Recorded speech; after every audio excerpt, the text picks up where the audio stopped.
Ang sarap niyong malamig na soft drinks, no?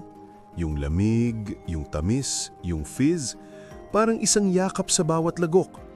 Pero teka, paano pong yung yakap na yan ay may kasama palang sakal?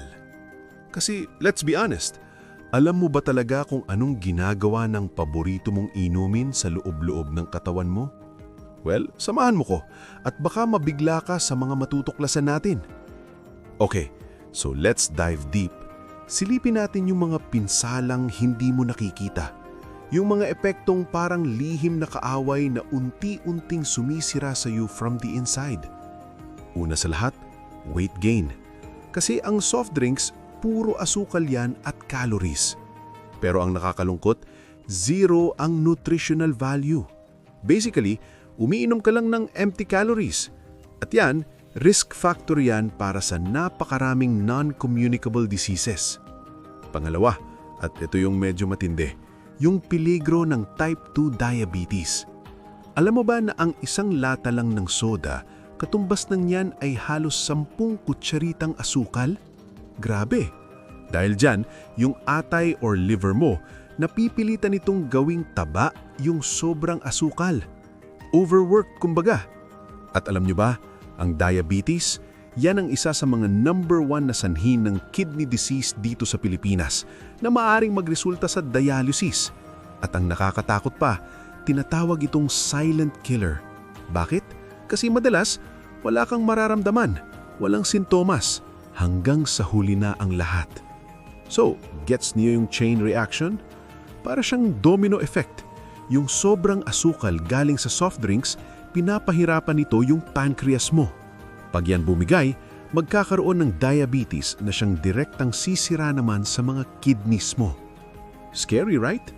Okay, so tapos na tayo sa loob.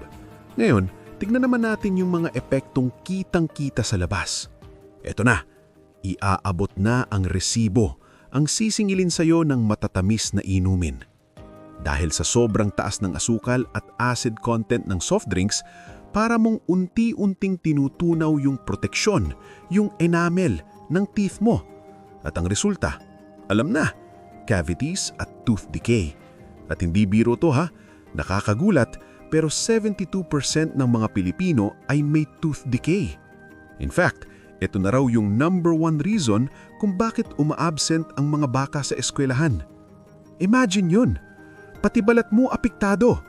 Ang soft drinks kasi nakaka-dehydrate at kapag dehydrated ka, mas mabilis yung pagtanda ng balat or premature skin aging, wrinkles at minsan pati acne.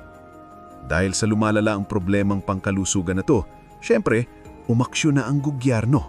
At ito yung ginawa nila. Ipinapatupad yung tinatawag na train law. Basically, pinatawanan ng buwis or tax ang mga sweetened beverages. 6 pesos hanggang 12 pesos kada litro depende sa pampatamis na ginamit. So, naging epektibo ba? Well, matapos yung implementasyon, tumaas ang presyo ng soft drinks ng hanggang 20.6%. At dahil dyan, bumaba naman ang benta sa mga sari-sari store ng 8.7%. So, mukhang may epekto naman. So, bukod sa ginagawa ng gobyerno, ano naman ang pwede nating gawin para sa sarili natin? May mga simpleng paraan para umiwas dito. Kung feeling mo boring ang plain water, try mo tong mga to. Una, inumin mo siyang super ice cold. Pangalawa, lagyan mo ng hiwa ng prutas like lemon or cucumber. O kaya kung yung fizz ang habol mo, try mo yung unsweetened sparkling water. Bubbles without the trouble. At syempre, isang mahalagang paalala. Itong paliwanag na to ay para lang sa inyong kaalaman.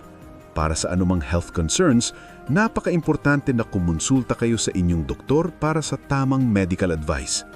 Sa huli, nasa sayo ang desisyon. Bawat lagok ay isang pagpili. Ang landas ng panandaliang sarap o ang landas ng pangmatagalang kalusugan. The choice is yours. Thank you for watching Carl Preza. Don't forget to like, share, and subscribe for more practical health tips. Stay informed, stay healthy.